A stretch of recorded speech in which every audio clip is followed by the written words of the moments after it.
As part of my workshop activities or projects, I like to, from time to time, fix up, repair, restore or refurbish old machines. Old machines that may have been forgotten, cast aside, never gets used. It's moved off into a corner of a workshop or in a garage behind a whole bunch of stuff gathering dust.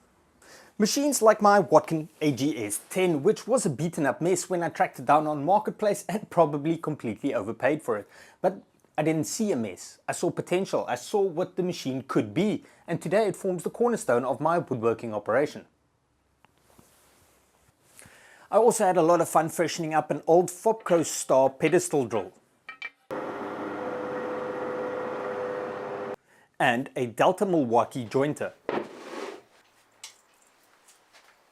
If you haven't seen those videos or the Wadkin AGS10, I will link them down below if you want to check it out. So in recent weeks I've been busy cleaning up the workshop. I repainted the floor and I got a little bit sidetracked with a few projects around my house. So while I'm preparing my next build video or workshop related video, I wanted to make this short video to get your guys' input on my next refurbishment option. If you follow this channel, you would probably know that I've spent quite a bit of time looking for my next restoration or refurbishment project. I considered bandsaws, wood lathes, or even combination machines, but I couldn't find a project that I think I would have had fun digging my teeth into. That was until this machine popped up on my local marketplace and it became my latest and a little bit reckless impulse buy. A Myford ML10 lathe, and I'm calling it a bit of a reckless or silly buy because it's not exactly a woodworking machine. In fact, it's not a woodworking machine at all. A Myford ML10 lathe is a metal lathe and a machine that I don't even know how to use properly. But I've wanted to for a long time and, well, now I have the opportunity to. So why did I buy it? Well, as I said, I've been looking for a refurbishment project to get me out of my comfort zone for some time. And when this popped up on Marketplace, I figured, why not? Could be fun, right? And if it's restored or refurbished, it will add value to my future projects by allowing me to do some of the basic engineering in-house. And not to mention, and probably most importantly, it gives me the opportunity to learn. There doesn't seem to be a crazy amount of work required either. Probably just take it apart, clean it up, lubricate, and it could probably do with a fresh coat of paint.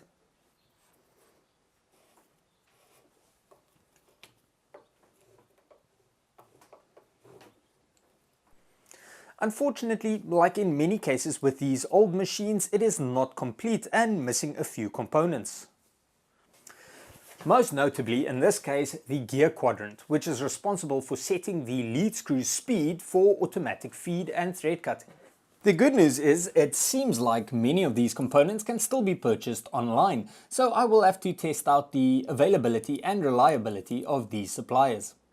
Another problem is the fact that the motor is pretty much connected straight onto a power socket. No safety switch, no forward reverse, just plug in and switch on, so that will have to be sorted out as well.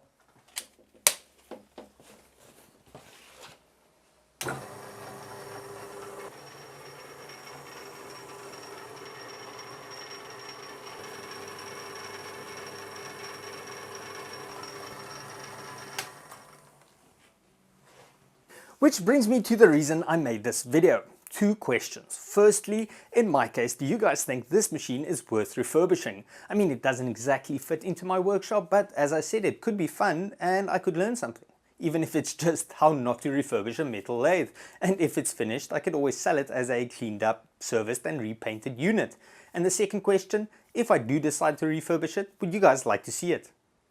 There are many people in this world that know a lot more than I do, and some of you guys watching this video probably at some point have had experience with a machine just like this. So any input, advice or just information you could give me about this machine would be greatly appreciated. Please drop it in the comment section down below.